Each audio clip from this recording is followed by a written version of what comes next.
I know there was probably victims in there, and with the shots I heard, I know there's probably somebody who's going to be deceased. Former Uvalde School Police Chief Pete Arredondo heard for the first time the day after the May 24th shooting, attempting to explain his actions.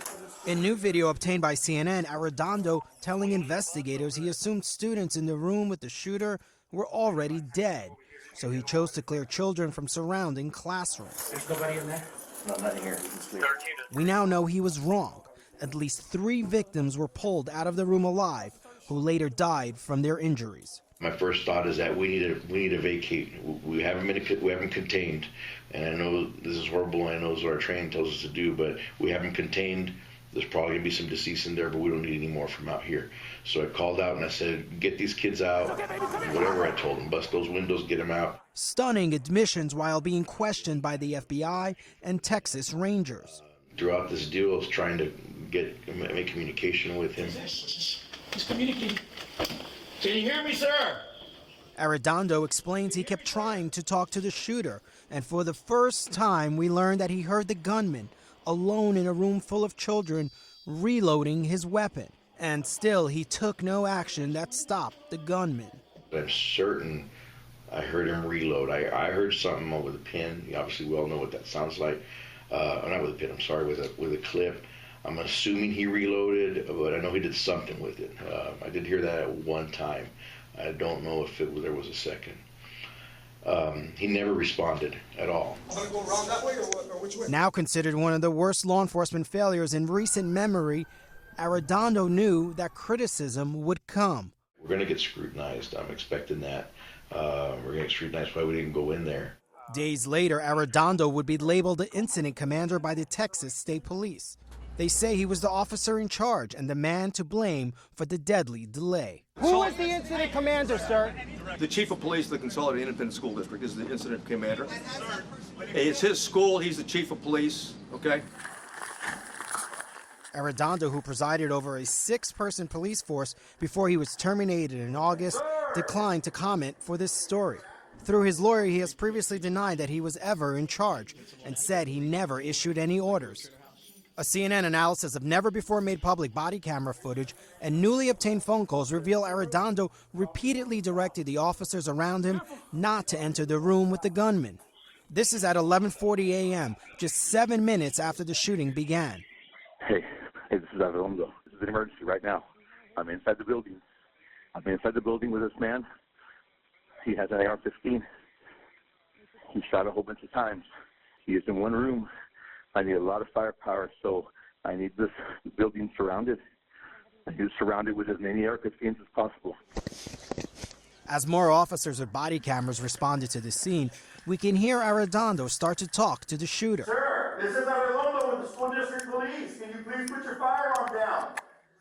We don't want anyone else hurt, sir.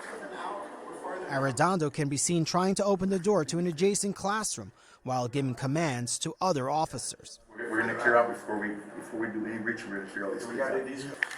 As soon as I clear this room, I'm going to verify what's been vacated, guys, before we do any kind of breaching.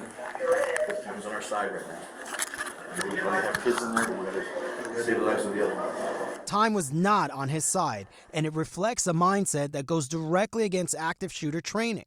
The policy emphasizes speed for any officer to go immediately towards the sound of gunfire and stop the shooter. Arredondo last completed the training in December 2021, 5 months before the Uvalde massacre.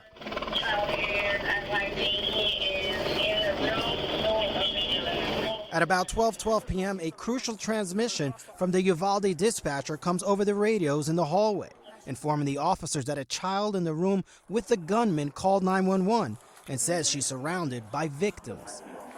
The dispatch blares within earshot of Arredondo. He doesn't seem to hear it because he's talking, repeating instructions for officers not to enter. Hey guys, hold on. We're going to clear the building first, and then we'll tackle it. But we're going to empty these classrooms first. All these are empty, Pete. He's verifying right now. The officers actually turn down their radios so they can hear Arredondo give the order. Actually, turn the radios down, please. It seems clear to the men on this side of the hallway Arredondo is in charge. No entry till the chief of police gives you permission there. And when a nearby officer suggests that a Border Patrol agent looks like they are about to go in, You ready for friendlies? Tell them to wait. No, wait, nobody entering.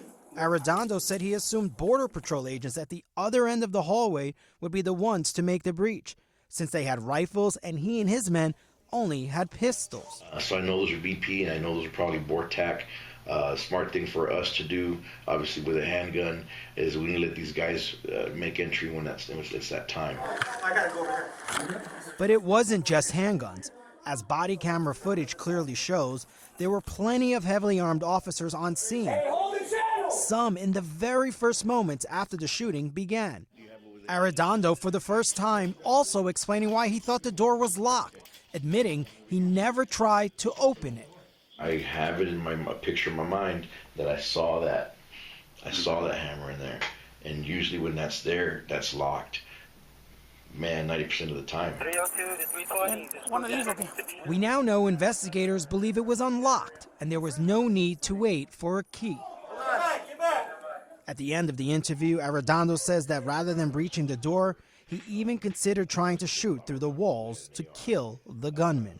The thought crossed my mind to start shooting through that wall, which has been stupid, but you start thinking, there's already somebody deceased in there. You want to start, but obviously we don't ever train to shoot through walls. It's not something that, it's not probably the smartest idea, but you always question yourself. Shimon Prokopez, CNN, Uvalde, Texas.